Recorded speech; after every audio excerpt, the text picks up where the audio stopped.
Freelance, episode 3.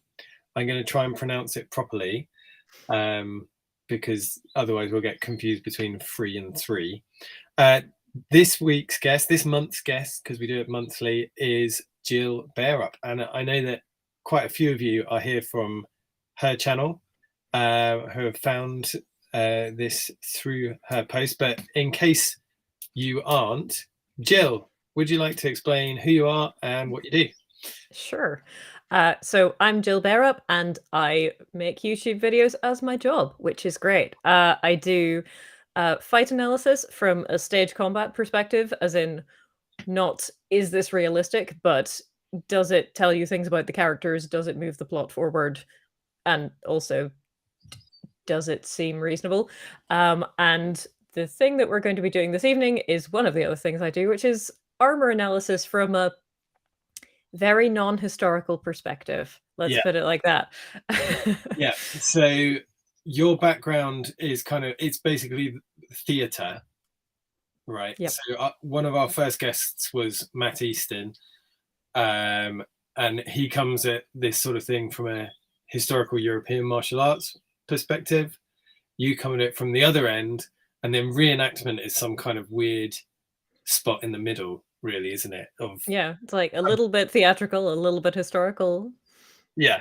All of a bit of everything you like. Why not? Exactly. Yeah. So so it'd be good to kind of get some ideas on that, because I first came across you through your Armour review videos, but then also really enjoyed thinking about how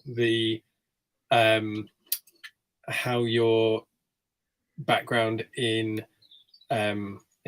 what do you call it, actor combatant or something? Yeah. Thinking about what that can bring to reenactment. So when we were getting ready for this, I put to my patrons 2 choices, and the choices were, what can reenactment learn from being an actor combatant, and then the other one was an armor tier list for historical armors. So that was the one that was chosen. So that's what we're going to be doing. Fair enough. Yeah, and welcome to everyone who has joined us for that, because we've got a few people in the chat. There's 49 in the chat at the moment. Some old faces and some new ones to me, but I'm sure Jill will recognize some as well. Quite possibly. If they're making jokes about cheese, they're probably mine. Yes. Yeah. I do love cheese as well, but I know that it probably not as much as you do from See, it really was just a sort of random joke, and then it kind of became a thing, to the point that we're going to have merch which is related to cheese at some point, I think. But it's on the list. Great, good. Everyone needs a bit of cheese in their life. On the freelance, we go through a few segments, not cheese segments, but segments of things that we've been up to kind of have a little bit of discussion and frame the discussion. So projects. Now, last summer, we did a project together, didn't we, Jill? Mm-hmm. Where you actually made a costume based on a medieval painting. And that's another thing that you do on your channel, is make costumes or commit sewing, as you sometimes put it. Have you been up to any projects recently or not?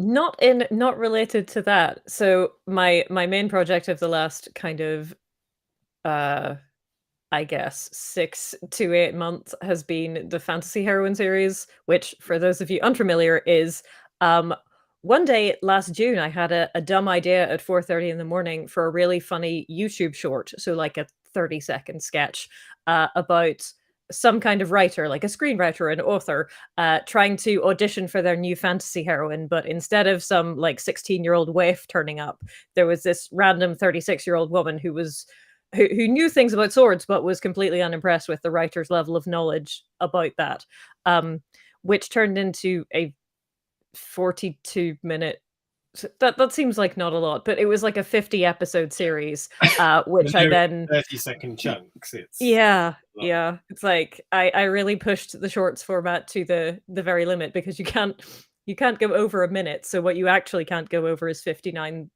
point something seconds. Otherwise, YouTube will round it up.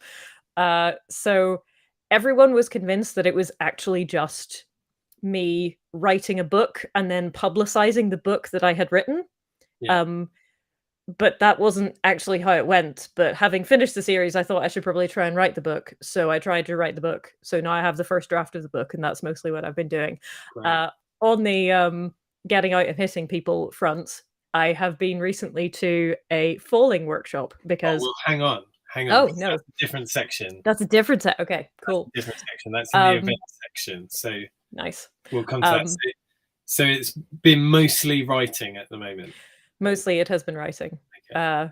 Yeah, also I was not well for the whole of January and February, which was kind of sucky and Mm. also bad for productivity, honestly. Yeah, yeah, that's a problem. And when you have a young family, it's an extra problem because that takes up all of your. You just need to rest in the time that you have available. It's true. Yeah. So I've been doing a couple of projects. I think in the last freelance I'd started working on a scabbard for my reenactment sword. So here I've now faced it in leather. It's Oh, I a like. wood Is it sword. purple or is that just the light? So this is the problem: is that I faced it in this really nice veg tan leather, Mm-hmm. and I got out a pot of my old leather dye literally from years ago. I don't think I've done any leather working since I had my kids, so over 4 years ago. And I got out dark red. Mm-hmm. And it turns out that if you leave leather dye for a long time, some of the pigment changes at a different rate to other pigments. So now my dark red is actually kind of a Magenta? magenta slash purple. So I mean, I think it's lovely, but um, possibly not quite what you were going for. it's it's more on the fabulous than terrifying side of things, but it's actually growing on me. When I first dyed it, I was not particularly happy about that, and I ordered some new black dye because I thought that would definitely go over the top, even though it is a bit edgelordy. It is growing on me now, so whether or not I end up going to Tewkesbury with a purple scabbard is up in the air. I like Which it. I mean, I feel like you can be fabulous and terrifying. I mean, It's definitely possible. that's often the aim of the medieval knight. It's just whether or not it translates into the reenactment context very well. So anyway, while I was waiting for the black leather dye to arrive, I then pulled apart my old male standard and have been remaking it so that it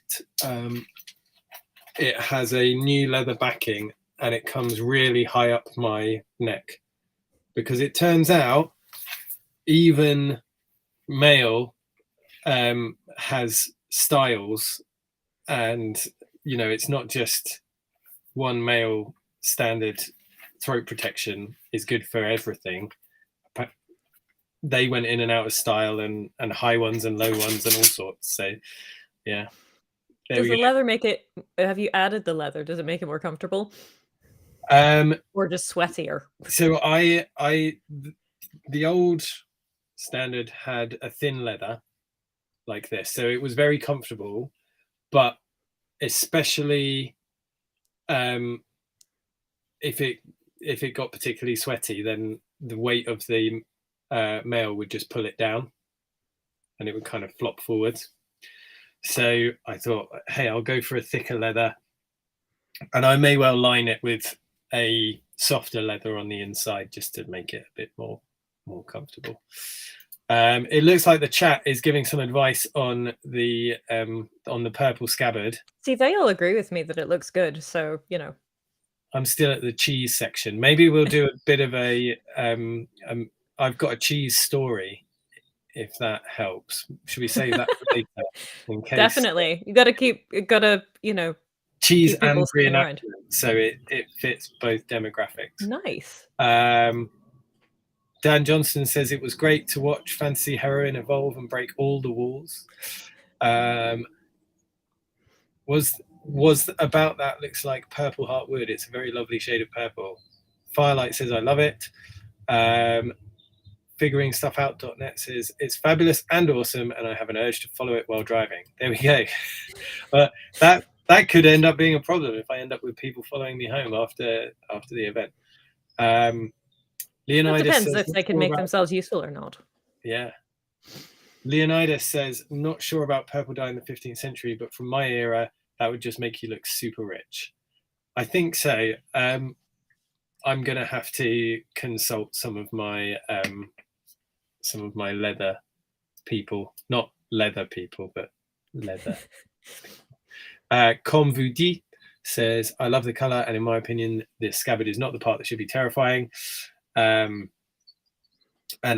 Ekage says, a knight walks down the road with that scabbard, people know he's not afraid of anything. Yeah, probably right. Okay, well, maybe the purple just has to stay by public demand. The people have spoken, Zach. Yeah. And I mean, if the alternative is black, do you just want to look like an edgelord, or like a failed extra from The Witcher? Yeah, that's a good point. Maybe it just needs to stay purple. At least it's got a story then as well. That's story true. Behind it, Okay, right, on to research. So we're leaving the scabbard behind and we're talking about research. Have you done any research recently, Jill? Not so as you'd notice. I mean, the most recent video I made was the court jester, so I spent a lot of time on the internet looking at things that people had said about the court jester. Yeah. But yeah, I feel like this segment is probably not designed for me. This is like design. I don't know. It's just kind of, it felt like something that we should talk about if we've done any. I've been reading through Toby Capwell's latest book on English armor, which is not behind me because it's in the house where I've been doing some reading. And this is a fun bit. I don't know how much do you know about late 15th century English armor, Joe? Let's go with nothing, and then, I can surprise you by knowing one thing. Okay, have you ever seen the Warwick effigy before? Maybe. The Warwick effigy is one of the most famous 15th century effigies, and I'm just going to see if I can get it on screen for people, because maybe now last time we did this we lost all sound, so hopefully that won't happen. Many terrible things, and this was 10 minutes before the stream was due to start, so we were panicking. Let's see if no, there we go. Okay, this guy. Now it's difficult to see from this, but he is a life-size version of a gentleman that died in the 15th century, and he's made out of bronze or latten, which is like a copper gilt. It's a life-size statue, and unlike many of them of the period, they were made out of stone. This one is made out of metal. And because he was made out of metal, they actually sculpted the back as well, because they cast it and built it and then laid it on the plinth instead of sculpting it out of a big piece of stone and going, oh, well, no one's going to see the back, so don't worry about it. And the reason we know that is because, and this is the fun anecdote that I got from the book, is that in Victorian times, lovely Victorians, there was a guy who was sketching it and realized that the back was sculpted as well. So he manhandled it over onto its front so that he could get a better look. And then he sketched the back and turned it back over again. The So Victorians, man. What do you Victorians, do? I mean, they're like, the more you find out about Victorian historians, it's like, what would a 5-year-old do in this situation? Like, they're just like, oh, I wonder what the back looks like. Well, Hand just me the turn it crowbar. up. Like, Yeah. crazy. Yeah, so that's just, it's not a particularly important piece of information, but there we go. There we go. I like it I though. thought it was fun. Right. So we're done with the research section then, unless anything has come to mind. Let's go No, to not really. events. Jill, you've had Hey. events. I've not had any events, so Jill can take this one. If I That's did the fair. research. Yeah. I have one which I've done recently and one which is coming up. So, the one which I did recently was a stage combat workshop, which was what? It was 10 till so it was 8 hours of falling, as in learning how to fall in a safe and controlled manner. And I did it and I got up the next day and I went, I don't actually feel too bad. This is fine. This is okay. It was on a Monday. Tuesday, I'm okay. I'm a little achy. Wednesday, I wake up, I can't move. Yeah. It's like apparently you're not meant to sort of fall, dive, and roll for 8 hours. You know, Yeah. it's a bit it's quite intense.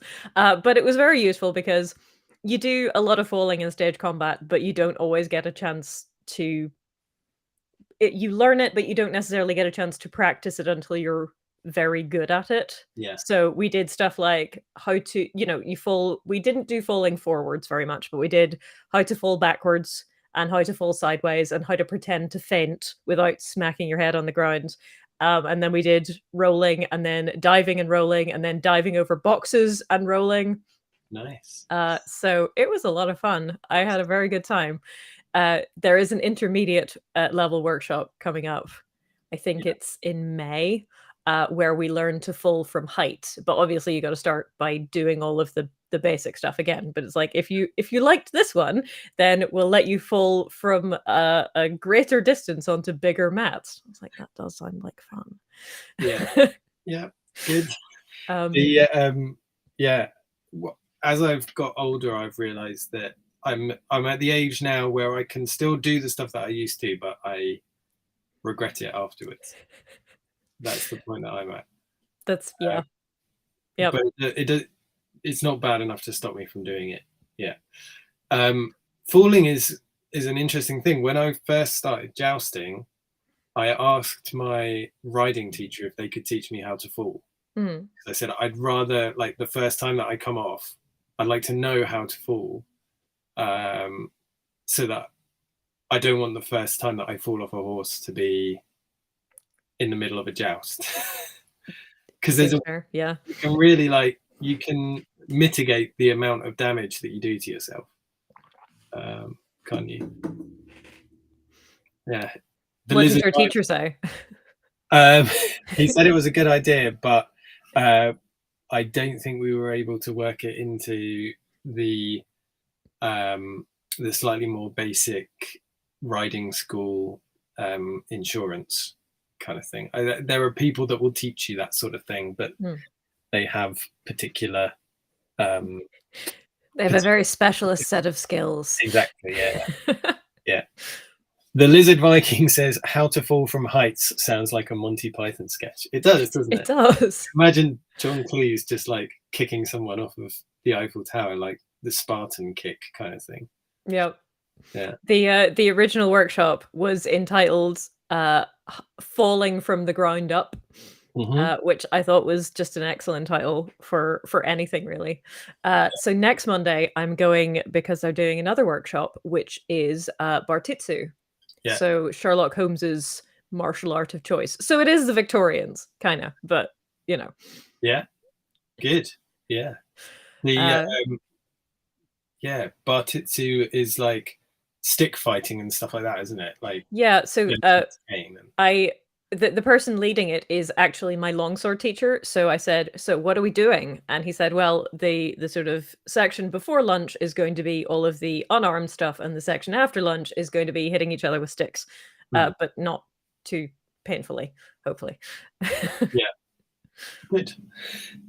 The very similar uh, movements in some ways, but then some things just wouldn't hurt quite so much. I guess your target areas are probably going to be more constrained Hmm. because a longsword to the arm is going to do a lot of damage, whereas a stick to the arm Mm, would hurt, but it yeah, wouldn't be as incapacitating to the same degree, would it?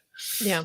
I Um, mean, when we do things in longsword, uh, people in longsword seem to come in two height varieties, at least in the class that I go to. hmm, Like what I call normal height people, which are people who are about my height, and then just like 6'3", just enormous dudes. yeah, It's like either you're sort of somewhere around here, or you're just massive. So I spend a lot of time pretending to cut off people's fingers and pretending to cut off people's, or like slice people's arteries on their legs. yeah, Because I'm like, everything is up here, but you're a really big target. So yeah.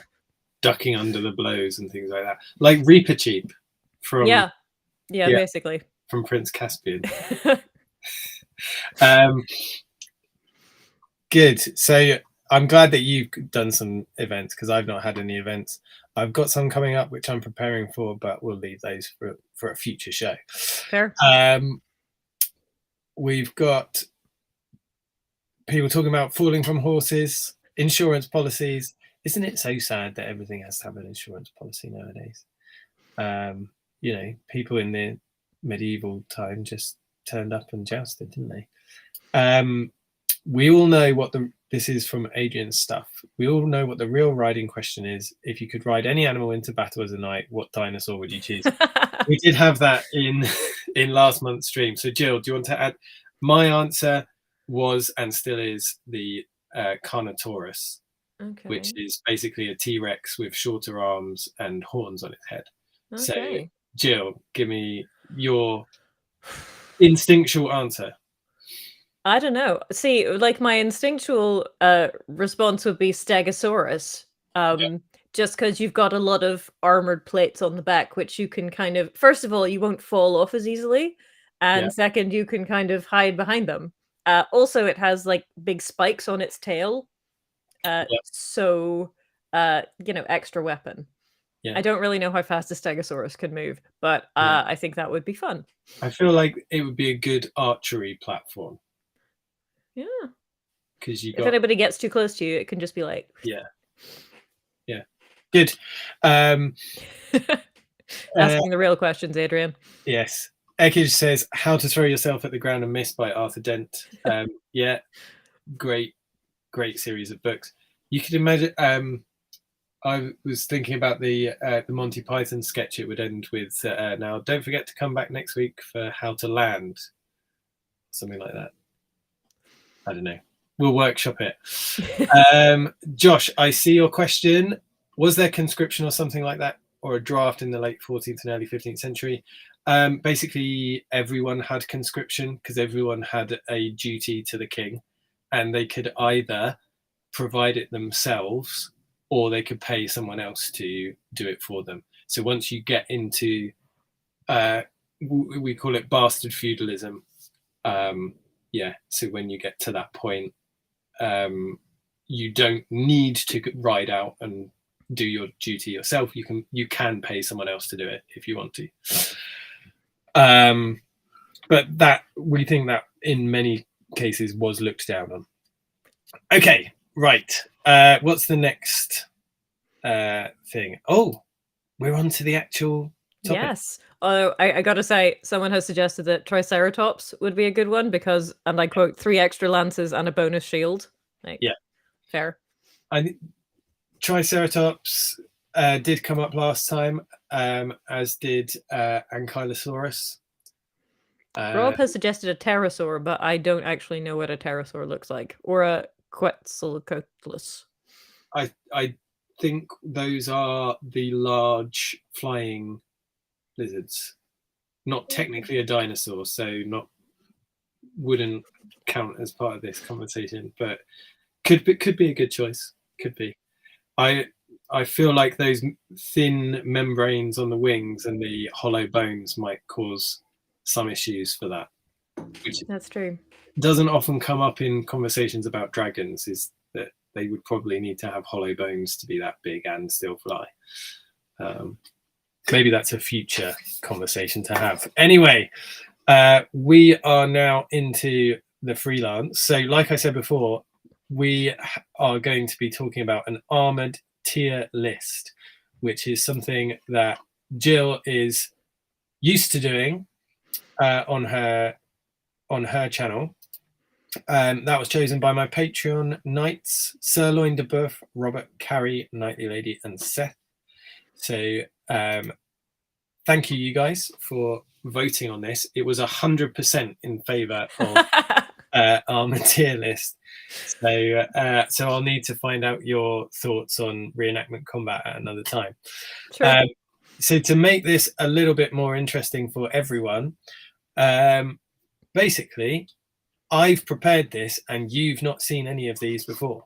That is true. This will be just your first thoughts on it, really, won't it? Yep. Okay. I'm just arranging my... I'm arranging these so that they'll get a bit bigger and you'll all be able to see it and it will all be great. Okay. Okay, here we go. The tier list. So we were talking about tier lists. I'm not very good at this sort of thing. I can't do an actual tier list. So I've done a Google Slides presentation. So Jill, can you talk us through your tier list? Because your tier list is slightly different. The red is at the bottom. So tell us all of the different things that it could be. Indeed. So from top to bottom, I have 5 tiers, and the top tier is I'd wear it, which is basically, I think it looks like something that's, it looks cool, it looks practical, and it also looks like something you could wear for an 18-hour day on set and not want to die afterwards. Okay. Because or like in theater, you have to be able to wear stuff in it. You have to be able to do all of your own fight choreography in it, and also possibly take it off and put it on really fast in between scenes.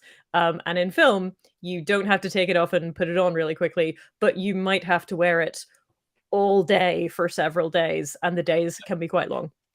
Yeah. So the green tier is pretty good, which is like, it's not amazing, but I like it. It's just there are bits of it that are kind of, there are bits of it which keep it out of the top tier, but it's pretty good. The third tier is generally, it has been in the past not actually armor, because my tier lists consist of things which my patrons and channel members request. Okay. And so sometimes I'm like, this isn't armor, and it's clearly not meant to be protective clothing. It's just some random outfit, but let's talk about it anyway. And occasionally also for things which fail to rise above mediocrity. Okay. The orange tier is could be worse. So it's like somebody tried, but they did not succeed. And the bottom tier, like we have merch for the bottom tier. We have merch for most of them, actually, but the bottom tier is just stab me now, because if you wore this either as a real outfit in a real battle, or if you had to wear it on set, that would be the outcome. Like either you would be stabbed, or you would desperately want someone to end your misery. Yeah. So save time and just exactly. So you're coming at this not from a historical point of view. We want to say this for people watching and people that are going to be watching later. This isn't from a historical point of view. This is from a theatrical / film / just my opinions point of view. Yeah, it's like so theatrical and film, and also just what I think about it, because I have been known to knock things down several tiers because I think they're unremittingly ugly. Yes. So. Okay, good. And that's important because there's some big differences between what you need an armor for in history and fighting, and what you need an armor for in film and combat and TV and that sort of thing. And I know recently for the Dungeons and Dragons movie. I went to see that. I've not seen it yet, so no spoilers. But I know that the guy who played the paladin has been in the news talking about how horrible it was wearing his armor. It didn't look very. It looked very plastic. See, I really liked the movie. No spoilers, but Yeah. I laughed. So I was sitting next to my husband on one side and a complete stranger on the other side because the cinema was actually pretty full, which was good. I'm glad other people like it. Yeah. But the lady to my right laughed about. She seemed to enjoy the film, but she only laughed about half as much as I did because Okay. she didn't laugh at any of like the D&D specific jokes. Yeah. So she probably thought I was very strange. Yeah. But the armor for everybody's armor is just super super D&D in Yeah. that it's not, if you look at it, it sort of looks cool, but it's not really that practical. There is a scene where Chris Pine's character wears armor which is just hardened leather. Okay.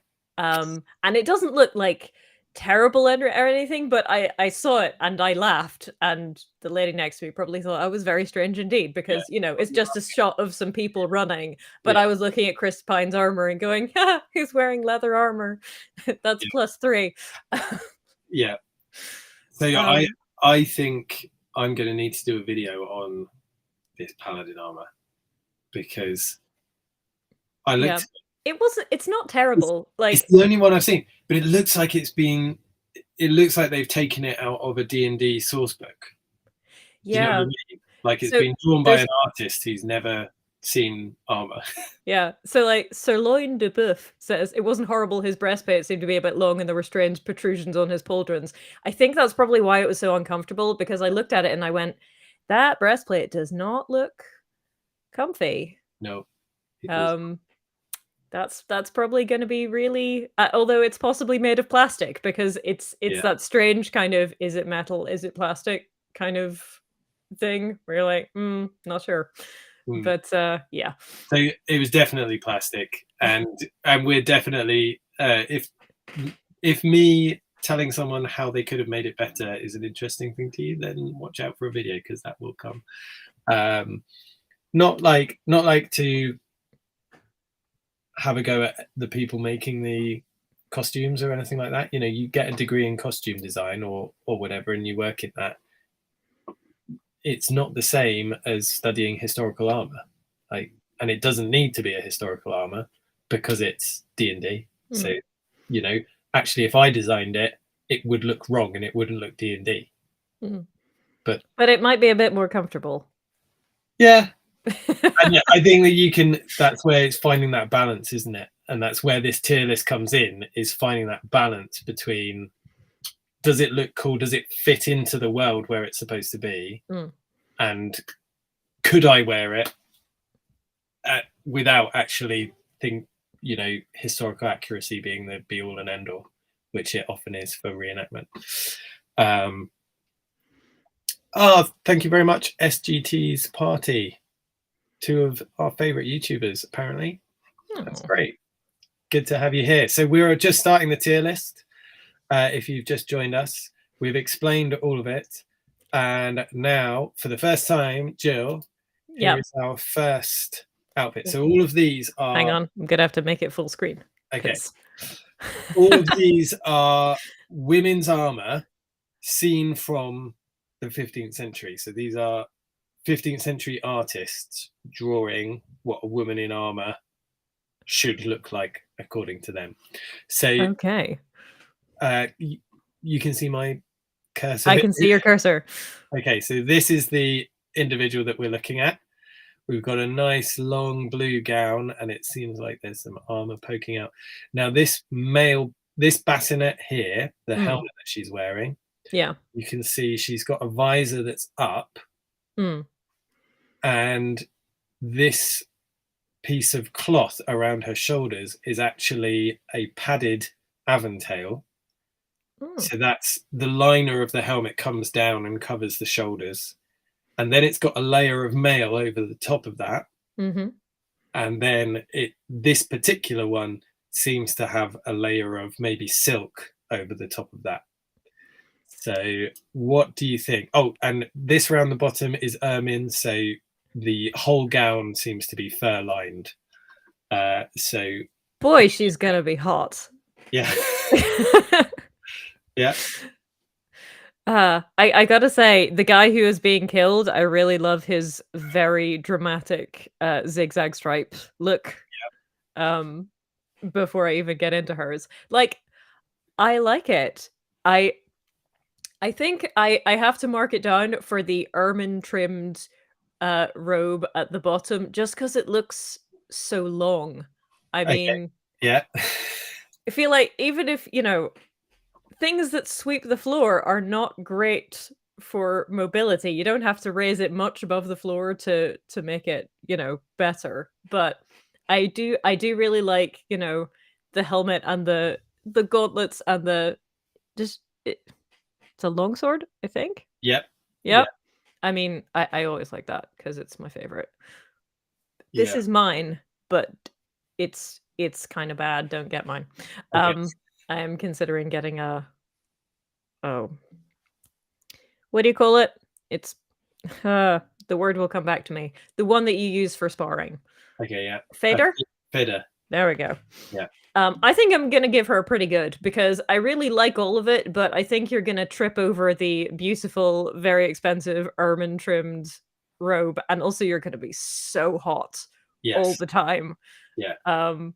But everything about it looks, cool, nice and protective, and it's very stylish. It's just not quite as practical as I would like. Yeah. Ekage says it's to hide her wedge heels. So, yeah.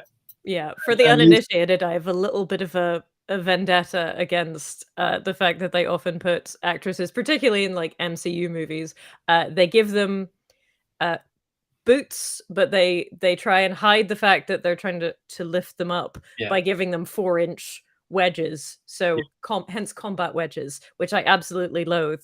Like I know that you're trying to make them taller, but don't hide their feet. Don't include it in the publicity stills that they're wearing giant shoes. Pretend they're wearing flat shoes and they're just tall. Yeah, because they don't put Robert Downey Jr. often wore quite high heels, didn't he, to He hide the fact did, yeah. that he was a lot shorter than some of the other actors. But they don't put them in the publicity shots. It's yeah, it's meant to be part of movie magic. Yep. Yeah.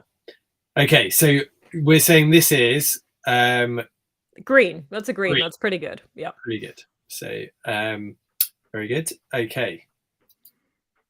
This one here. So this is it's actually the same character Oh. but by a different artist. So Tom Iris watching Cyrus the Great die. Here she is.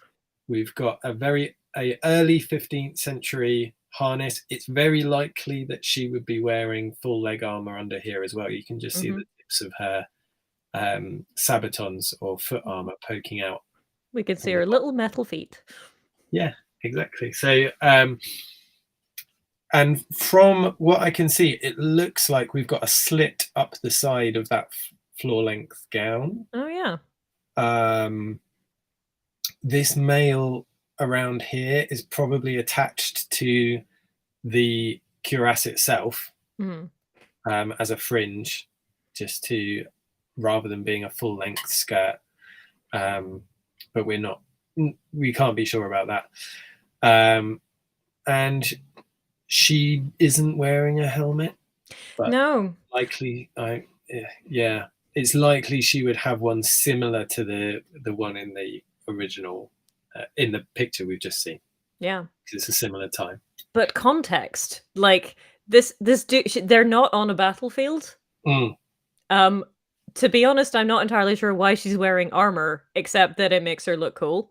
Yeah. But there is definitely a lesser need for practicality here because, I mean, I guess she did just execute this dude, but that seems to be in a very like well organized fashion is what I'm going for here.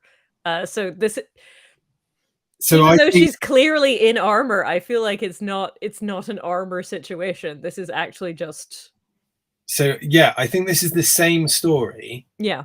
So this guy Cyrus the Great gets beheaded, and I think Mm, in this version of it, she's doing the beheading, yeah. whereas in like it happens at the end of a battle. So I think she's just come off the battlefield. I think that's Okay. the context of this, Mm, because he's wearing armor as well. This is his body here. so it is.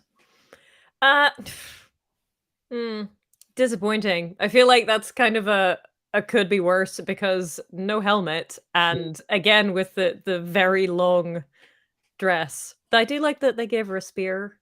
I like a Yeah. spear.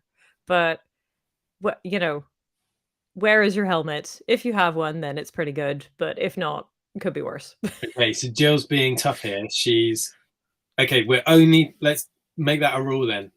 Only what is It's seen not in I the it's picture. not in the picture, It's so not there. does it even exist? All Especially right. as this guy has just had his head chopped off, Yeah. and he's wearing a crown while he's doing it, so Yeah. I'm gonna assume that he didn't have a helmet either. Okay. Jolly good. And she's got a crown. So Yeah. yeah. All right. Just swapping it out. Like, "Oh, well, gotta just" This is this is very Hollywood, really, isn't it? Actually, Yeah. full plate armor, but the helmet isn't Yep. there. Okay.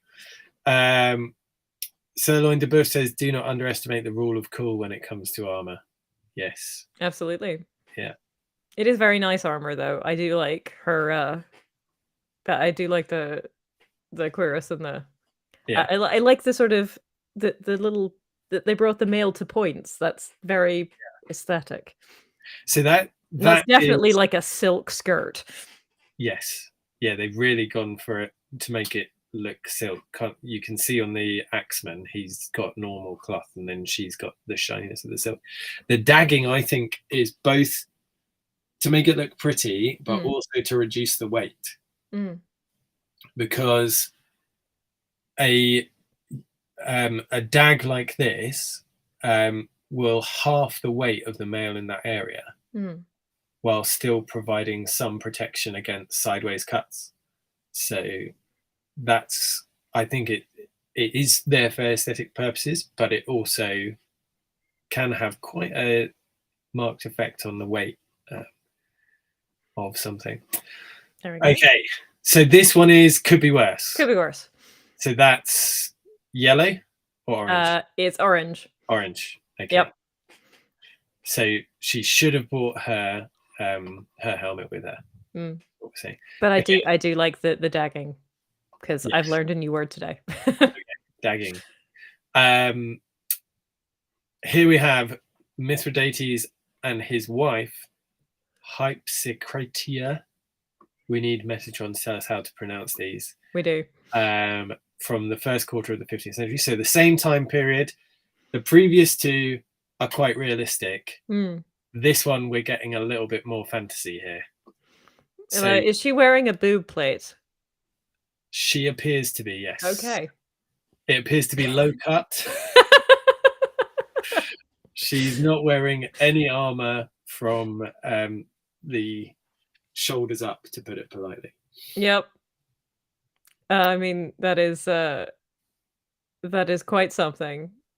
She's also got, a crown over her very long flowing hair. Mm-hmm. Is she brushing it? I think she's clipping it Okay. so that she can fight better, maybe. I They don't look know. like shears to me. Okay. Yeah, that's definitely a just stab me now because, Okay. like, just the whole of up here. I mean, I know she's on a horse, so it's harder to get to that part, but my gosh. Yeah. It's yeah. Yeah. It's you're leaving a big area open there, aren't we? People are loving the fact that fantasy armor existed in the medieval period. Absolutely. Absolutely. You know, this is not a modern invention. So It's amazing, and she has a is that a longbow? it is a longbow. She's got a longbow from horseback. Hmm. This is full on Hollywood. 'Cause I Hollywood. don't know, she doesn't look like a big lady. No? But yet she has a longbow against on horseback Yeah. against a bunch of people in a fair amount of armor. Like, what is the draw on that to penetrate plate armor? Oh, unless it's over £100, then it's not even gonna stand a chance, basically. Yeah. Yeah. But if she's up against other people with armor like her, Then she'll be just fine. shoot them in the throat, and she'll be fine. Okay, so this has got the lowest score. Yep. Red. Red. Just stab me now. Yep. Okay. All right. The previous one's looking better now, isn't it? Yeah. Yeah. Here we go. So this is Minerva presenting armor to her followers. Similar time period again. So she's wearing a dress, and then there's an extra kind of a jacket over the top. Now that is what is called in the period a coat armor, but it's probably not a brigandine, which is the type of armor, the type of coat that actually has plates inside it. It's more likely to be just a coat that is fitted to go over the top of a breastplate. So she's probably got a breastplate under here, and then this coat armor goes over the top. And we think that because of the way that it overlaps with the shoulders. So this overlap on the spaulders would need, you wouldn't put a brigandine over that. So this is likely to be fabric, but then the shape of her chest tells us that she's probably got a globose breastplate underneath. And then here on her back, she's got a shield. This helmet, she seems to be handing to someone, so I'll let you choose whether or not that counts as a piece of her armor. Sure. Well, I feel like it's a really nice armor set in a doesn't need to be wearing armor kind of situation, because she's handing out a different shield, but I feel like it seems like she's just handing over her own helmet. Like, here you go. You need this more than I do at the moment. I'm a goddess. Or maybe it's a mistake. Maybe it's like once she's handing the shield out, and then someone else comes and takes the helmet. She's like, "Oh no, sorry, no, I need that." Yeah. Of course, if she was British, she would just hand it over and just live with it, because the embarrassment of the confrontation would. Yes, there is the goddess Minerva. Yes, YJ, it is. There's some more cheese people talking about cheese. Ivan says, "Can you do a live stream on Jill's channel where Zach makes a tier list of his favorite cheeses?" Do you have that many cheeses that you could make a tier list out of them? Yeah, you know, absolutely. So here we are. Sorry, back to Minerva. Sorry, back to I'm trying to decide, because I mean,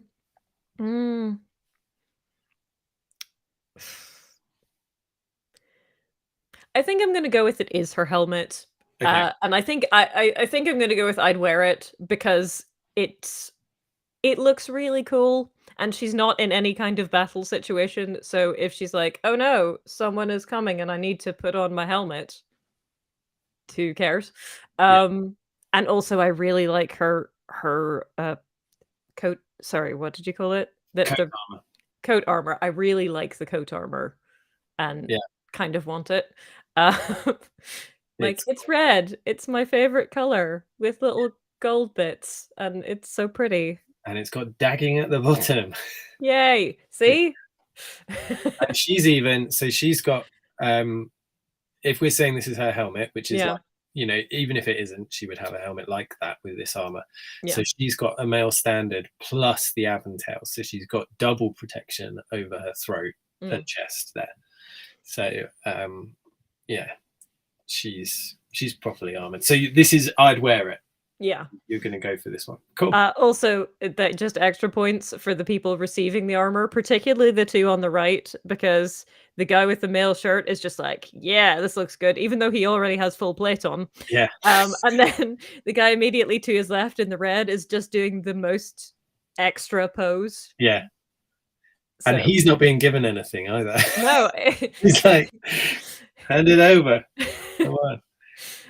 Maybe she turned up yeah. and she was like, oh, I didn't know there would be this many of you. And that's why she's handing over her own helmet. She's like, oh, no. Like, right, okay, you can take this and Yeah, I'll just get another one. It's fine. It's yeah, cool. yeah. Yeah. I do like the guy. This is like the kid who takes 3 pieces of pizza Yeah. at the party Yeah. when it was very clearly stated that there were 2 pieces each. So yeah. Okay. All right. I'd wear that. Okay. Good. More boob plate. Amazing. Here we go. This is a messenger presents a letter to a lady. But she is combing her hair, so she's not cutting her hair, she's combing it in armor. Okay. Very dangerous job. Combing your hair. You can see, so what she's likely to be wearing here, so she's got normal plate armor on the arms. Mm-hmm. Here we've got a scale fold. Oh yeah. Around sorry, a scale fold protecting her stomach and hips. Mm-hmm. So these are large plates. And then here for the chest, for the breastplate, your guess is as good as mine. Like, I mean, we've got amazing kind of boob plate going on. yeah. I don't feel like I feel like it deserves not actually armor, honestly, because I feel like you're walking in on her half dressed. So we can't make a determination on how good her armor is. It's probably terrible because there's probably like what is happening here. Yeah. But on the other hand, I don't want to be unfair to this woman who's just trying to do her hair before evidently she's planning on going to war. Yeah. But she's trying to get her hair done and people are trying to give her letters and stuff and she's not dressed yet. So I feel like not actually armor because Okay. The boob plate is kind of weird, but there might be something that goes over it that makes it not so bad. Sure. Yeah. All right. I've just noticed we've also got an interesting part of early 15th century male clothing in that the trousers or hose of the early 15th century were often separate, which meant that if you got hot, you could roll your trousers down, but not So up. he has. So he's rolled his trousers down to just below his knees, and you can just make it out underneath his coat. That's got nothing to do with the armor. But I just thought, hang on a second, if he's a messenger, that could be really painful riding on a horse without your hose up. But it's up to it would be. Because whatever's going on here, it's not a battle scene. No. I've just noticed, is this lady holding a shield as well? I don't know. Because it's the same pattern as her dress. So yeah. Not unless she's got I don't know, unless this is like a group of Xena warrior princesses and they match their outfits to their shields. Yeah. It might be. But I don't know what that's meant to be. That's okay. I think, to be honest, this kind of armor is probably just open to interpretation. We can go whatever story we want to. Yeah. For the purposes of this video, anyway. Okay, so we're basically at the middle of the 15th century now. So let's just catch up on the chat. Somber Flight says maybe they're rondels instead of breasts. Could be. Was really excited to see a rondel appear in The Mandalorian season 3. Was it last week or the week before? It was good. I do not know. I no longer have Disney Plus. Like I got it because it was with something. It came free with something and then it ran out and I was like, do I care? No. It'll still be there when you next get it for free for a few months. Maybe a pillow rather than a shield. Yeah, maybe. Yeah. That could do it. That would explain the who doesn't match their outfit to their shield. I mean, obviously you need to have a large collection of them. Yeah. My friend Bearup, who I'm doing some filming with next week, which is going to be fun. She's going to teach me some gymnastic type things. Mhm. It's going to be amusing. Okay. She paints shields. Yeah. So they make the, like the plywood, and then they cover them with fabric, and then she paints designs on them. And I went, yes, I will pay you money for a shield. It has to involve cheese, um, possibly with a sword sticking through it. She was like, that's really random, but okay. I Okay. said, what other design could I possibly have? Yeah. The the amount of puns in medieval coats of arms are huge. They're everywhere. So you probably end up, if you did go, because you can go to the College of Arms and they Mhm. will, if you've got a university degree, you can give them money and they will add you to the roll of arms in England, Oh. and you can get your own coat of arms if you've got a university degree. Um, but for you, they would probably include a bear in it somewhere, Naturally. um, because it's a name thing and it's a person, it's a family thing. Mm. But historically, the individuals had badges, because what they found by the 15th century certainly is that a lot of people were fighting with very similar coats of arms because they'd all married each other's sisters and things like that. So they started, like, Lovely. cutting, not their own sisters, but No, no, like, no, I know, but um, yeah. so a guy, the Warwick family married into the Stanley family, and then their coats of arms got merged, and they end up looking similar. Not those two families; those were just the first names that came to mind. Sure. But so at tournaments, especially, but also in battle as well, people would often choose their own badge. So your badge could definitely be cheese, and then you could even have a crest on top of your helmet Mm. of like a beautiful cheese. Yep. Um, I'm puzzled by the scene in which someone rich enough to afford all of this stuff took delivery of a letter while getting dressed instead of making the messenger wait. It's yeah, like, yeah, that's fair. Bear paw on the sword, cleaving the cheese wheel. there we go. A bear Bear. cutting cheese. Yep. Yeah. Lovely. Um, I have so many ideas. then Adrian Stuff says, I want to build my wife a suit of armor based on historical paintings of women in armor after the one I'm already making. Yeah, if you want to chat about that more, then there's some great Facebook groups to help with that, because yeah, and all of these photos, by the way, all came from Lars Data, the links pages, so you can find all of these there. Just, yeah, that should help you there. Right, we're getting very cheese related, but there's no cheese in this picture, so let's move on. It happens. This got not actually armor, Yep. because we're not sure how much of it, she's actually. Like what is she doing? Okay. Like how dressed is she? I don't know. Okay. Cool. So this is Queen Tomiris. She's very popular as a bang in the middle of the century. yeah. Probably, if she killed a guy called the Great, then Mm. that makes her the greater, right? So Guess so. they've gone with a spear again. Yeah. This is definitely an Italian painting. She doesn't appear to be wearing leg armor, and she doesn't appear to be wearing a breastplate.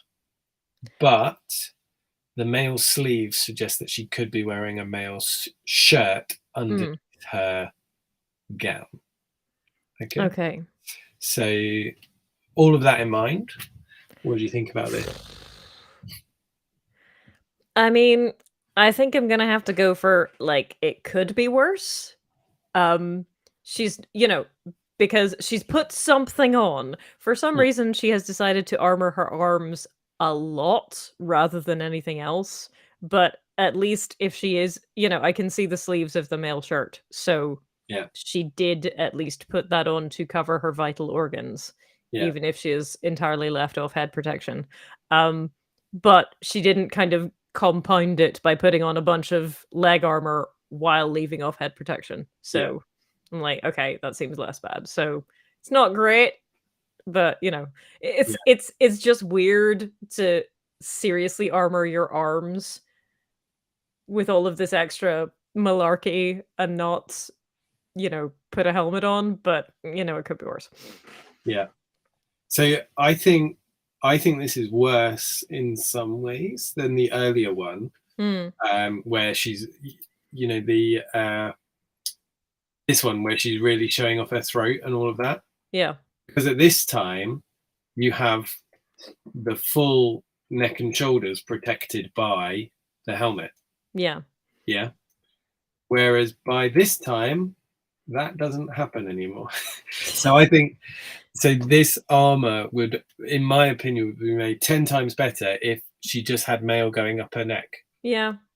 Because that really, yeah, That does, yeah. It's just mm, it makes you worry for her safety, doesn't it? yeah. It's Um, like if she had just a male shirt, then you'd sort of be like, was that all you could get? I mean, fair enough. you've made a choice there. You're just wearing the male shirt. Maybe you've got something else. Yeah, Yeah. yeah, Or like if the only, you know, you have the male shirt, that's all you got. So you put on the male shirt and you know, that's as good as you're gonna do. But it's sort of like, look, I have these 1, 2, 3, 4, 5, like you know, 5 per arm individual pieces of armor yeah. as well. But I've decided not to armor my throat at all.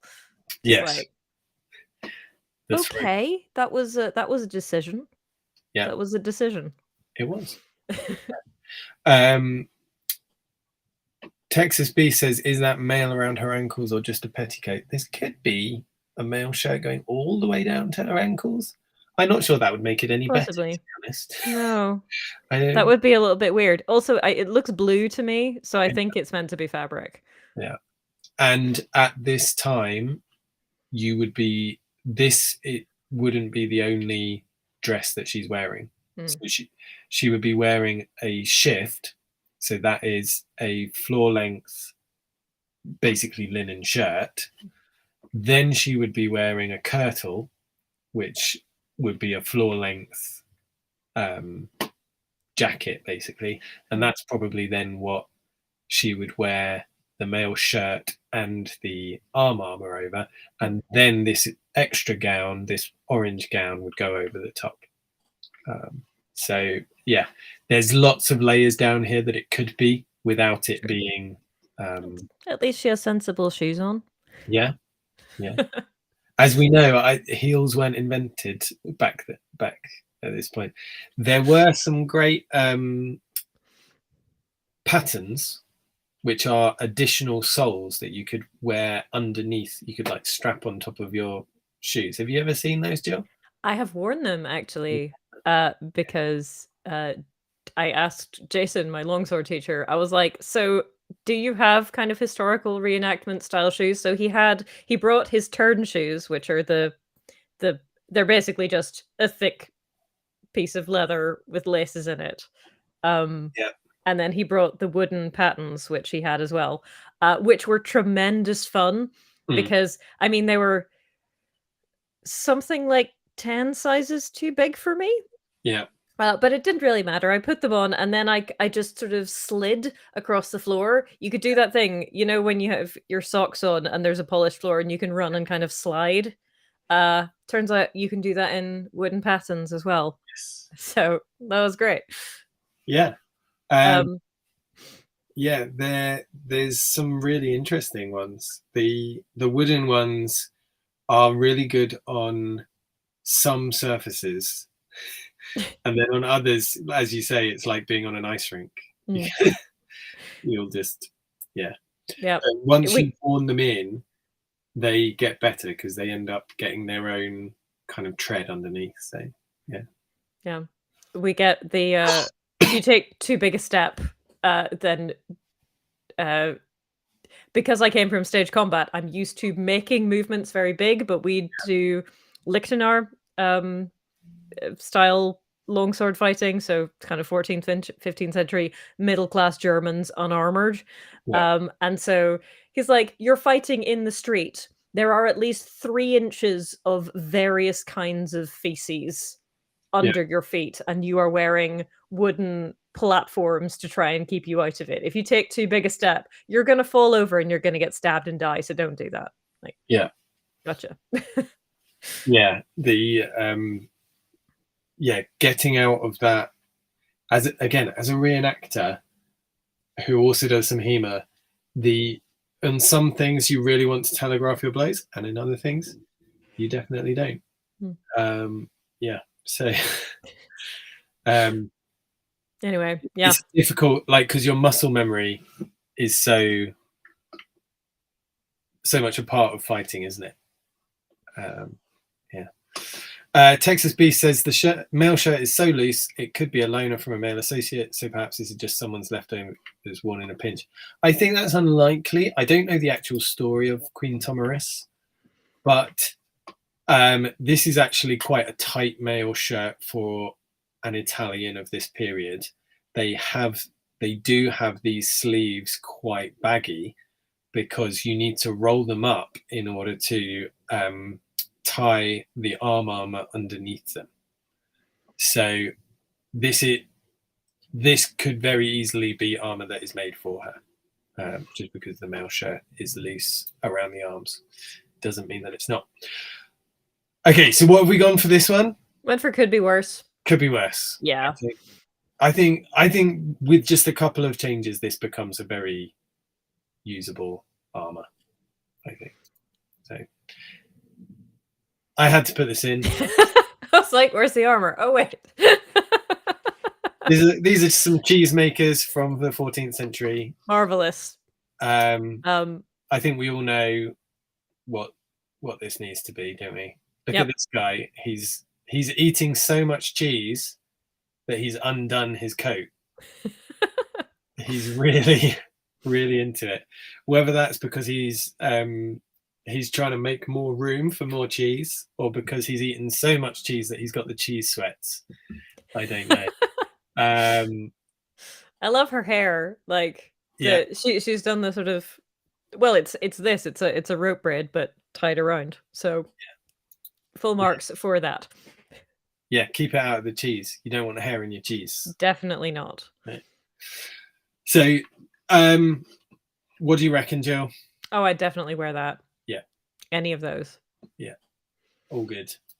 We can. But especially the specialized cheese coat on the left, which you can, unbutton if you're eating a lot of cheese. Expand. Okay. There we go. Okay, well, let's move on from there. I'm not even going to try and pronounce this. So here, I think this looks like Amazons because we've got a lot of women here. Yep.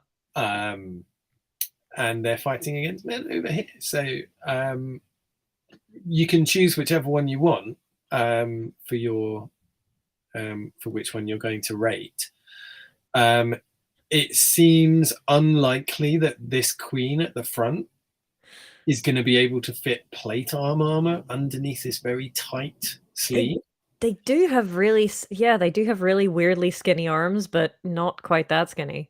But then this one here at the back, she's got quite broad sleeves. So we do have examples of gowns being worn over armor that do have these big sleeves that allow you to wear plate armor underneath. But this queen seems to have kind of like worn a helmet, then a turban, and then a crown on top of the turban. So she has gone for a helmet, even if she's not wearing plate arms. So go on, give your thoughts. All right. So the Amazons in the general sense all have helmets and neck protection, and some of them have arm protection that you can see, and are riding horses in like reasonably sensible looking dresses. I can't actually tell how long they are, but they're not going to interfere with their horse riding. So I think the Amazons in general I'd wear it. I am not quite sure what's going on with the lady in the front. Yeah, I mean, I think I'd still go for a like probably a pretty good, because I assume that she is also wearing stuff under her or under her dress like the Amazons are, and she is at least wearing a helmet, though yeah, she has Professor Quirrelled it up there. yeah, And she has a shield. yeah, So, points for that. So I think pretty good, but I also question the artistic choices of the artist and her arms. yeah. I'm very concerned about her arms. Yes. She looks like a Guild Wars, one of the ladies in the original Guild Wars that were like impossibly skinny, Yeah, to the point that it was just a bit uncanny. yeah, yeah. Yeah, she's gone for really skinny and big heads. I don't know how big this painting is because a lot of the heads are quite big, aren't they? Mm, So you're really, I think we're looking at this probably bigger than it actually mm. originally was. That's fair. Well, that would explain why the horses are also so tiny, because I know from watching your videos that they didn't ride giant horses into battle, but they look like they're riding Shetland ponies crossed with falabellas, Yeah, which I mean seems this guy's legs are almost on the ground there, aren't they? Yeah. There's a lot of questions about the turban. I do have YJ questions. says, "Is that a jousting shield?" So this kind of shield was actually in use more widely. It's smaller than a lot of shields used in jousts, and the reason for this interesting shape is that it um, it would probably have a curve going. Trying to remember, convex curve going horizontally and a concave curve going vertically. Hmm. So that will mean that a lance strike that doesn't bite into the shield can't slide off up or down into the face or the horse, Hmm. but will slide off sideways. So, That's quite clever. so you can't really see that shaping there. You can see the concaveness, but yeah. So that's what the shield is. Um, and she could tuck her face in behind it. She's not wearing a visor. In our last video series that we did together, we did talk about how it's quite standard to show women in art if they're wearing armor not with a visor, Mm. because then you can. Otherwise, how would you know? How would you know exactly? Aside from the boot plate, Yeah, which they also did. yeah, the floor length gowns. So in fact, there are lots of ways that you can know, but QA Library says that is a gambeson she is wearing. I don't think any of these women are wearing gambesons. It's a bit late for a gambeson, for one thing. They're a bit. This here looks very similar to a courtly gown of the time, where the waist is gathered with a belt. So these aren't pleats. These aren't quilting lines that you'd see with a gambeson. These are pleats where an extra wide dress has been gathered at the waist.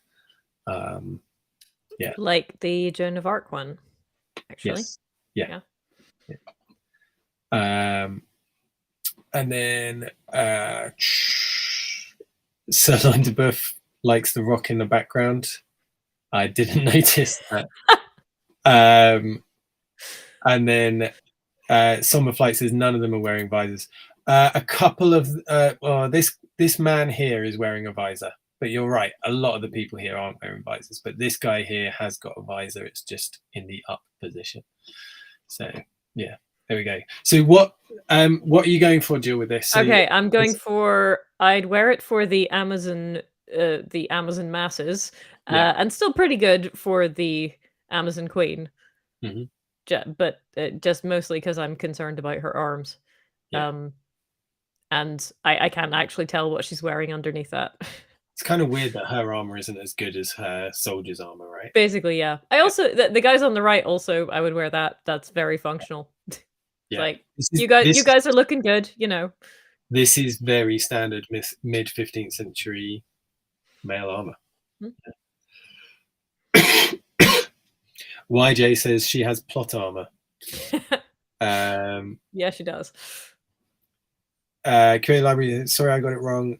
It looked like the jack, but worn on the head. Oh, do you mean the turban? Okay, yeah. So yes, there is some protective quality to wearing fabric on the head, and people did wear them. Yeah, There you go. but it's not. I don't think it's actually a an actual jack. This looks so weird. It looks like a computer game Yeah, from the 90s. doesn't it? Yeah, this was a really weird one, and I That's struggled. uncanny.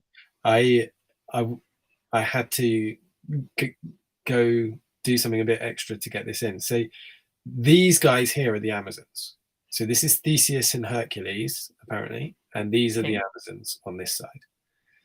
So they've gone for a really weird thing here, where it doesn't look like the Amazons are wearing any helmets, but the two of them that are jousting are wearing bevers. So that's the plate that covers the mouth and the neck. They look like metal ninjas. Yeah. So, what do you think? I'm tempted to put it in Just Stab Me Now because I'm so freaked out by the style of it. Yeah. It's probably the most protective one that we've seen, Oh yeah, no. except that they've left the top of their head completely uncovered. Yeah, it's like why would you do that? Yeah, Why? yeah.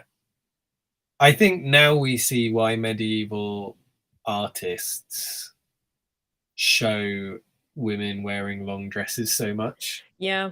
because it looks wrong. If the other way to show it is by not giving them a helmet, that just looks wrong. It just looks terrible. Yeah, Like it's so protective and yet fails to protect the thing that you want to go for first. yeah. Ah, Well, eh, yeah, eh. No, I'm going yellow because everything else on their bodies is beautifully protected. yeah, But I can't get over the fact that they just didn't give them a helmet and then a dress or something, and also the fact that they look like they're wearing metal ninja masks. yeah, yeah. Can't get over that. Eh. Okay, cool. So that's the middle tier of like Just like what is I got nothing. What? there's so much good, so much bad. Like it evens out. Yep, And yes, all the people on the right hand side do have the same hairstyle. All of they the do. Amazons They are, do. are wearing full plate armor and no helmets. Yep.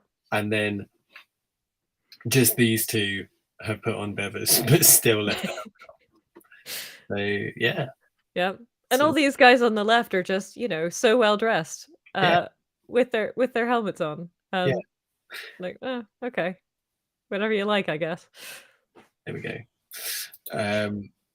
Okay, so that one was weird. Here we have the Amazons in battle. This looks similar to the Castinbra style that we looked at together before, and that your armor that your foam armor is kind of Yeah. around this design. You can see the same kind of thing of the long sleeves. I included this one because I thought it was interesting Mm. that they have chosen to show the Amazons without the long skirts. Yeah. They've got the same length skirts as the male fighters, but the Amazons have all got a long braid coming out the back of their helmet. I like that. I think just based on that, like, I'd wear it because yes, it's well, first of all, helmets, and second of all, actual armor, and third of all, it looks nice, and fourth of all, the queen has a crown on her helmet, which I'm a big fan of as a look. Yeah, But also, just having the braid out the back is a reason is like a good way to be able to tell in art or even in film or theater or whatever, that it's a woman without having to do lots of stuff. Like they have the floofy sleeves and they have the plait at the back, and that's how you can tell that they're women. They haven't like given them metal boobs. So two Yeah. thumbs up, I'd wear that. Cool. Great. There's not much to say about it. It is No, it's also kind of thumbnail sketch, but also I just really like the aesthetic. So yeah. I think who was it? The blacksmith guy saying about making armor for his wife. This would be a great look, I think. Yeah, if you wanted to go with something like this. And your one is similar to this, but with a longer dress, like in the painting that we looked at last time. So yeah. Yep. Which came in very handy. I think I've worn for the Fancy Heroine series. I think I wore every vaguely, you know, at least 3/4 of the long dresses that I own, which is great because I don't really wear them for anything else. So I was like, haha, we're repurposing you. Yes, gives you a chance. You mean you don't turn up to your longsword class in a floor-length dress? I should absolutely do that. Pointy, yeah. Yeah, maybe in the summer when it's a bit warmer. Yeah.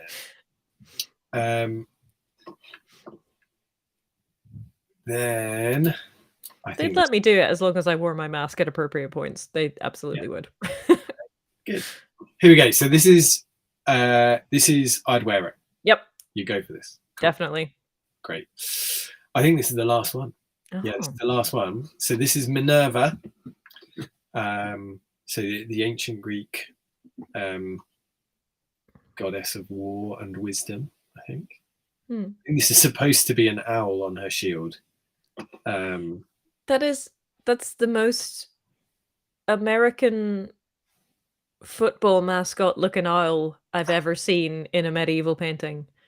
I mean, not that I've seen many owls in medieval paintings, but that's very much the vibe I'm getting. I mean, I'm assuming it's an owl because that's Minerva's. That's her thing, yeah. But it does look like some kind of Muppet. Yeah, eagle. Like Sam the Eagle. Yeah. Been run over by a steamroller in like a Looney Tunes kind of way. Yeah. Okay, so here we don't know what's under. You know, whether she's wearing any leg armor. There's something going on. She looks like she's got the entire breastplate is articulated. She's not got any throat protection. Go ahead. Oh. Like, I feel like just a little bit, just something there, and it would have been I'd wear it definitely. I still think it's pretty good. Yeah. The helmet seems to come down quite low, which I guess is more protective than of the neck than it could be. But I really like the look of it. I just wish that there wasn't kind of this.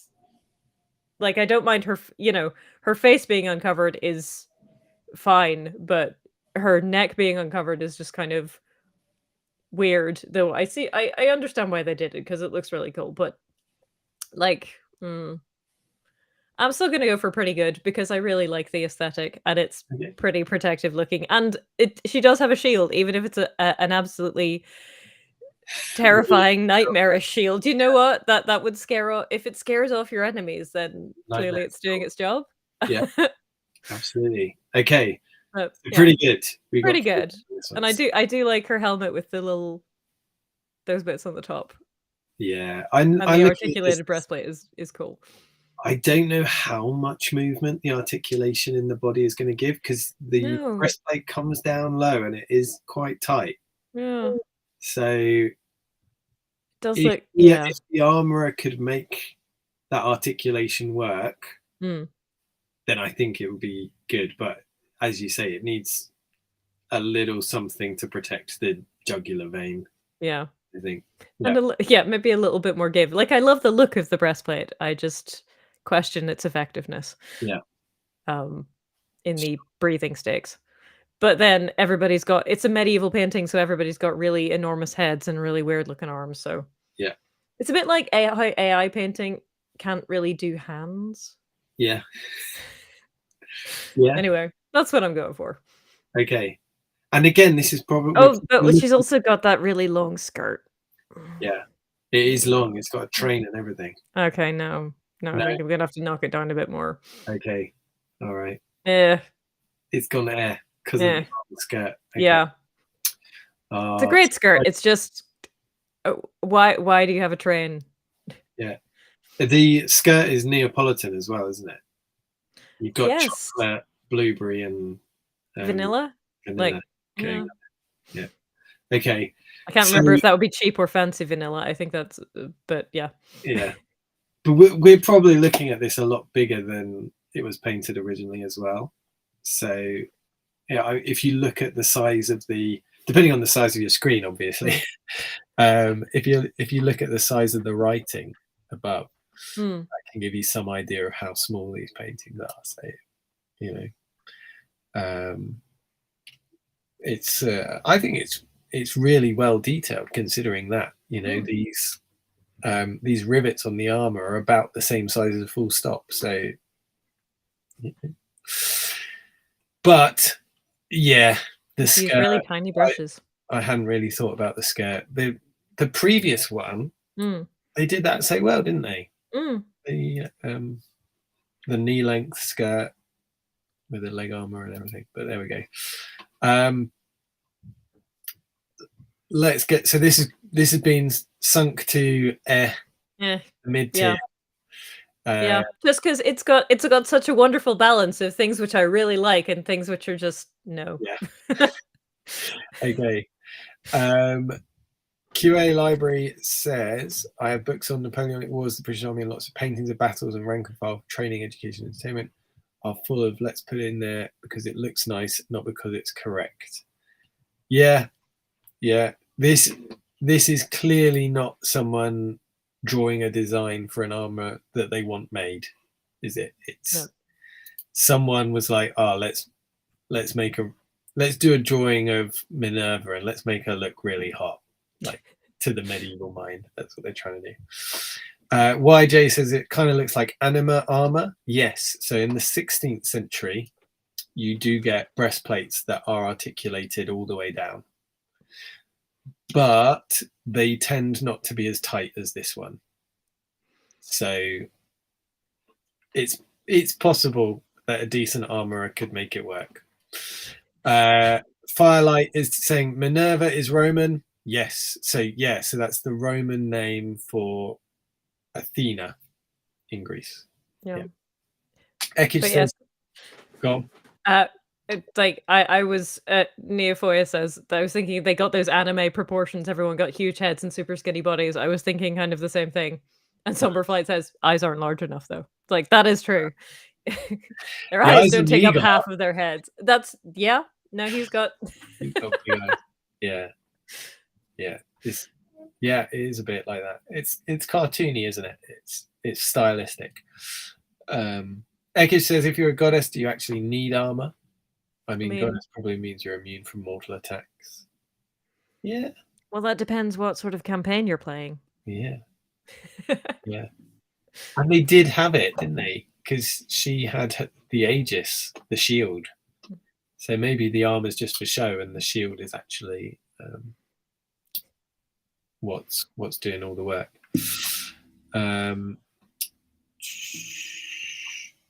I should not gesture so much while live streaming because I keep hitting my own microphone stand.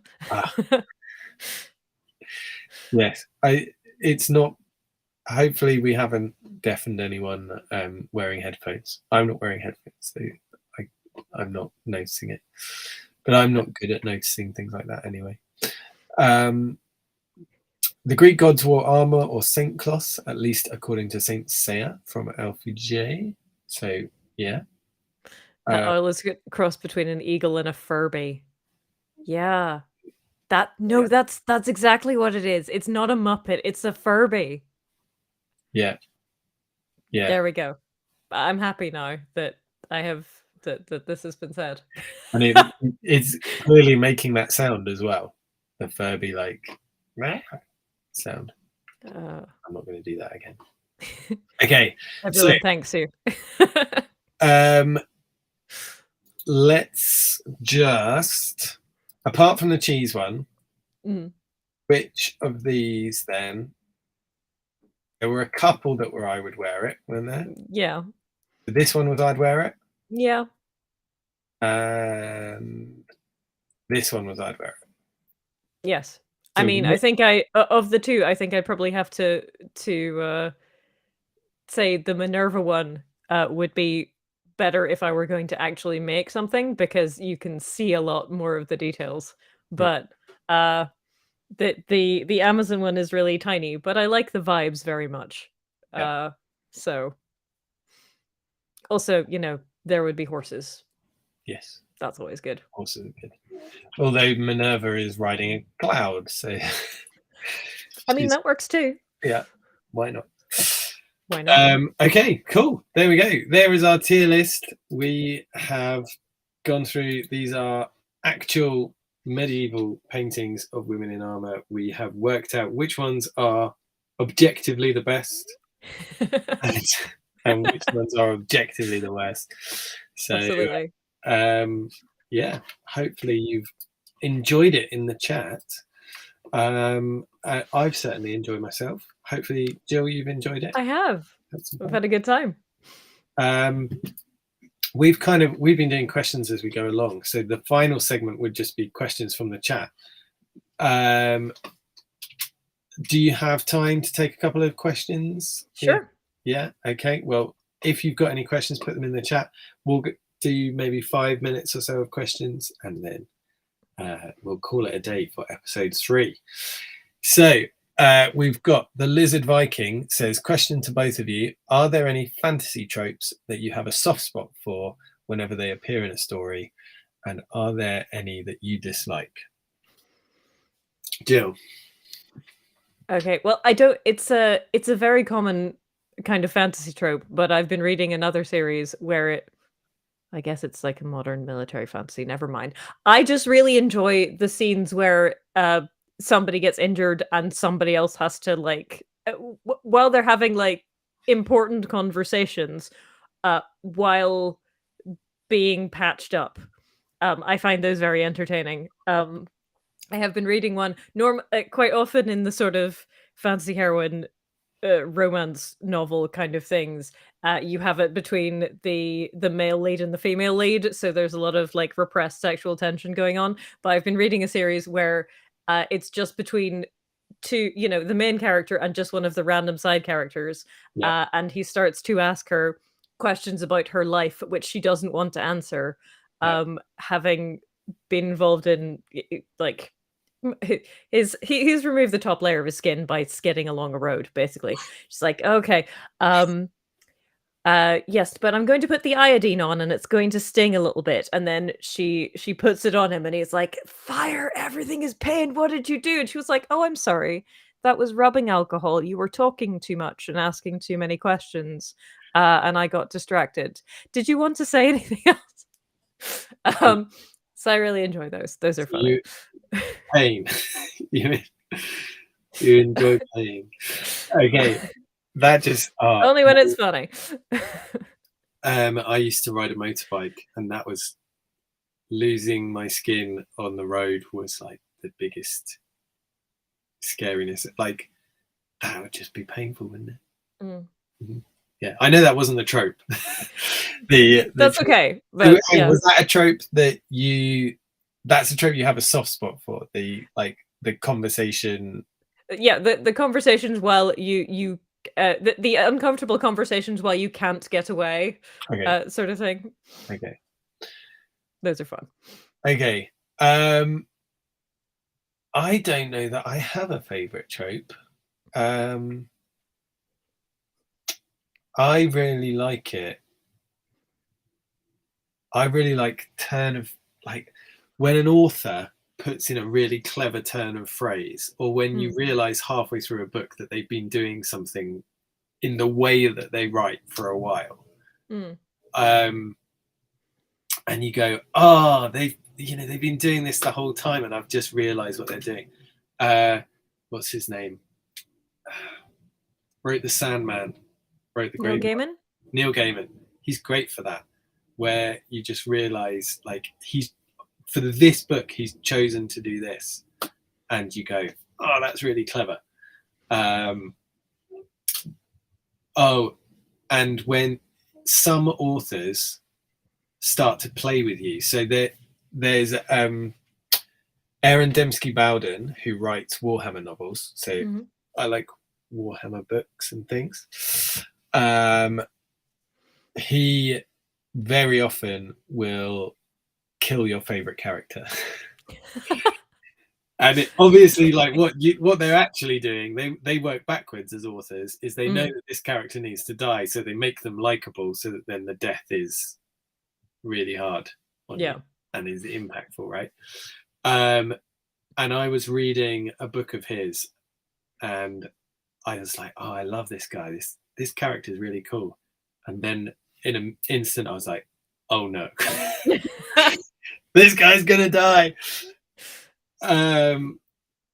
Yeah, so you know, when you realize that an author's doing something and then you go, oh. Yeah. So the October Day series of novels is like urban fantasy by Seanan McGuire, and she set up over the course of, I can't remember, it was something like 8 books. She did a bunch of things, and there was the world building was really kind of thought through and consistent, and she brought in these what I'm saying is we got to book 7 and or thereabouts, and she pulled off the most amazing, out of nowhere, but then as soon as you heard it, you knew that you just missed, you know, that you should have spotted this 5 or 6 times in the previous half dozen books, and you just didn't. And it's the only twist that I've ever read where I literally set the book down and went, no. Yeah. Really? That, and it was the most marvelous moment, because it's you think that one thing is true, and then suddenly it's not. When they and something ending, and right? They've absolutely blindsided you. Yeah. But you could have seen it coming. Yeah. Unfortunately, there is a problem with this, because then the series continued. And that was all fine, except now you're watching for the things that will tell you what the next twist is going to be.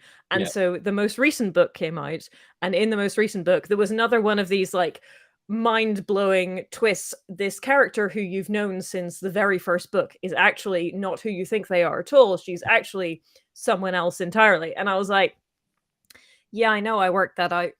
I was like, oh well, it was a decent book anyway, but the twist didn't work because I was expecting it this time. And so I was like, what do you think that the twist is going to be in this one? And my husband went, well, I think that it's going to be this. And I'm like, yeah. It's like sometimes it's American TV shows, you think you went on a little bit too long. Like, yeah, it's still good, but it's just not as you know, you're able to read too much into it, or you know the patterns and things like that. The M. Night Shyamalan effect. Yes. The biggest twist that he could make is just not to have one. No twist. It would be like the most meta twist, and everyone would be like, what's going on? Okay, but we went on for a while with that, but we did. I think the next question is, what is your favorite weapon from history? Yes. Have you got one? I do. Well, just longsword, because of all of the things that I have kind of tried, it's the one where I was like, oh yes, no, I understand how this could be used as kind of self-defense. Like I understand the principles behind this more properly than I do most other things that I've done for stage combat. Though I have to say, Case of Rapiers is absolutely the most fun thing to do in stage combat, because you get 2 swords and it's all very carefully choreographed and you look so cool. Whereas if I ever tried to do it in real life, we'd get horribly tangled and both die. Yeah. What about you? the rapier is just really cool. I think it's in so many, like Princess Bride makes a great case for that because the rapier is really cool. But for me, as someone who doesn't have the time to become a magician with the sword, I think it's just got to be, you know, the long swords that are optimized for chopping, the ones with where the base of the blade is about as wide as your fist. I really like them because they're like, someone's gone, we're going to go for elegant, but elegant with without compromising brutality as well. I like that. It matches in my mind what a medieval knight, you know, that the medieval knight's dual role of being a protector and a gentleman and a man of God, and you know, all of these things while also murdering people. Like also just killing people sometimes. Yeah. Just like, yeah. So that fits. I think it fits with that. I was also going to say a horseman's axe, but I think the brutal chopping sword just beats that out. Fair.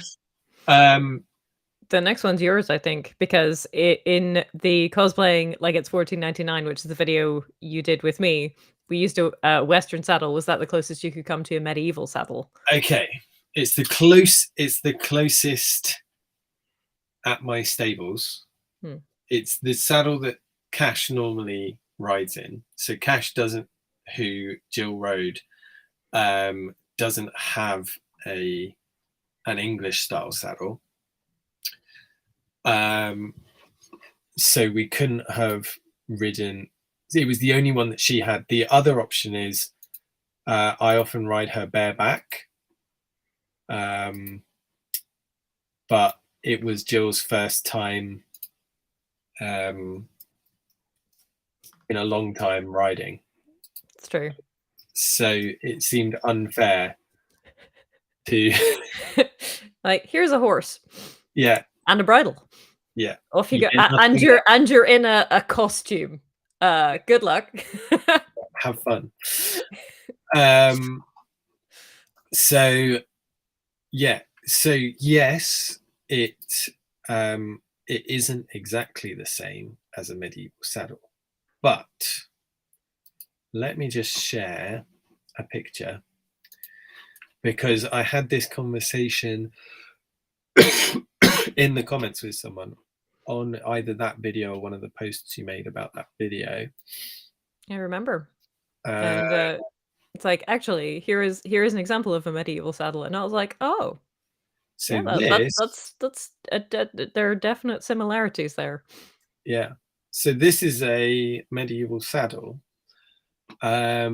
This is a type of saddle called a bone saddle. I'll see if I can make it any bigger. Is that going bigger? Yes. You guys. Okay.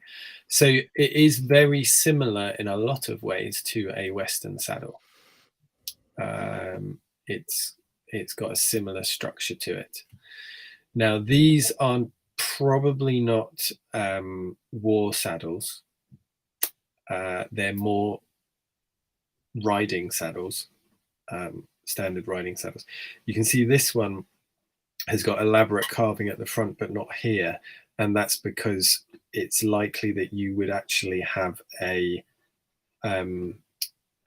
cloth or covering over this part where you actually sit. So yeah, it's not similar to the medieval war saddle that many people think of, that has the protective plate at the front, but it is actually incredibly close to those medieval riding saddles and is actually a bit closer than a lot of English saddles. So yeah.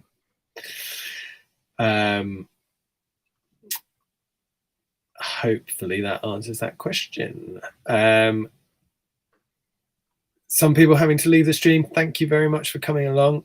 I know we said 5 minutes. That was about 15 minutes ago, but we spent a lot. It happens to me a lot. Yeah. I'm like, I need to leave, and then I get people going, you said you needed to leave. I'm like, oh yeah, I do. Yeah. Okay. Let's do a couple more. We're gonna speed up. We got this. We've got Adrian's stuff. Survival and Blacksmithing says Warhammer 40k Armour review episode. I'd love to see you do that with Toby. I could talk to Toby about that maybe. One thing, so Toby Capwell is the world expert on medieval English armour, and he helped me research with my research of my new harness, which has arrived and is ready for wearing and things. And He has said that he'll do a video with me on it. So I'm going to hold him to that at some point. We're going to see if we can get that going.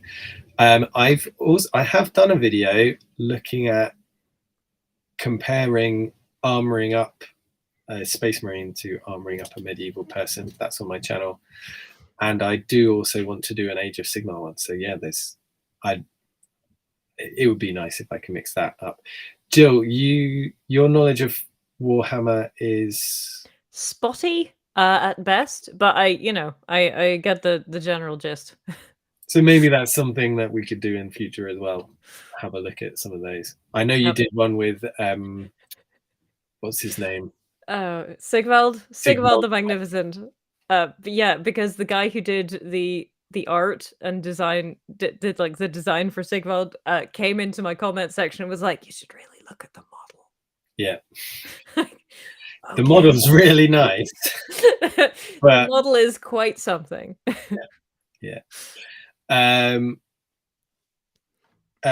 Neofoya says, how long does it generally take to train school a horse for jousting? Shall I take this one, Jill?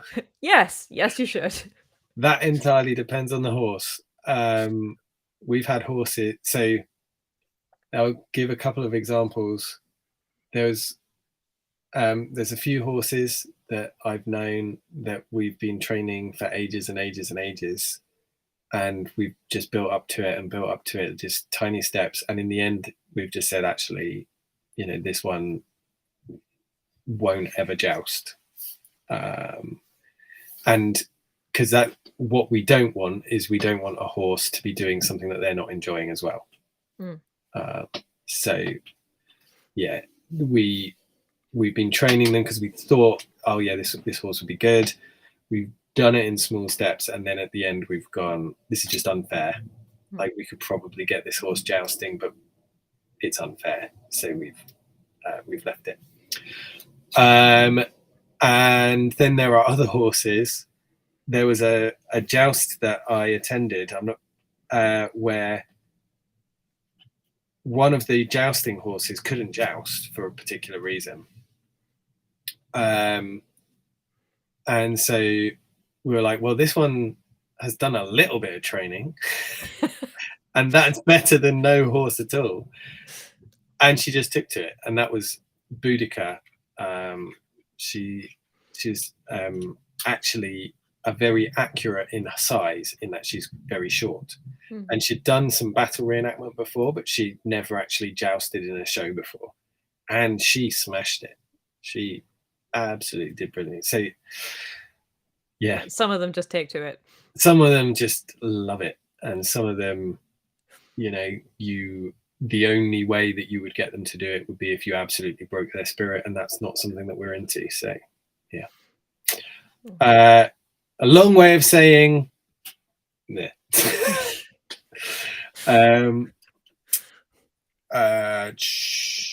Any more questions? There's will I be doing an Armour review of the D&D movie at all? Almost certainly I will include some of the D&D movie in a tier list at some point, especially because then I can put them on the thumbnail and then people will go, oh, that I saw that movie, or I heard about that, and then hopefully click on it. Yeah, great. So you'll do that. I'll probably do a video just focusing on the Paladin's armor because I saw the guy, and there's There's some particular armours from the 16th century that I thought, ooh, you could work with those. So watch out both our channels for those. Absolutely. Great. I think we're there. I think we're at the end of the stream. We've done the questions. We've done the tier list. We've done all of the segments before. Thank you so much, Jill, for coming. It's been fun. I've enjoyed it. Thank you, chat, as well. Hopefully you've all enjoyed it too. And yeah, we've been talking about doing another video at some point together, but we haven't got any plans yet. But do look out for that, and make sure you're subscribed to both of our channels to find out what we're up to. Yep. Yeah. Hopefully we'll be able to do something in the summer. That doesn't mean that the videos will come out in the summer, but you know. Yeah. So yeah, because I'm a school teacher, so the amount of time that I have to actually do big projects, not just me sitting in my shed talking to a camera, is limited to during school holidays generally. No worries, Donna. Thank you everyone for coming. Yeah, we do a stream here every month. Jill, you do streams on an entirely ad hoc basis. An entirely ad hoc basis. I do a once a month stream with some of my patrons, but public streams are just, I have some free time and feel like it. So there we go. So if you want to stream more with Jill, then you can head over to Patreon and sign up there. And you can find my Patreon in the description of this, hopefully. And if not, then I'll put it in there soon. Thank you so much, guys. Thank you for coming. See you soon.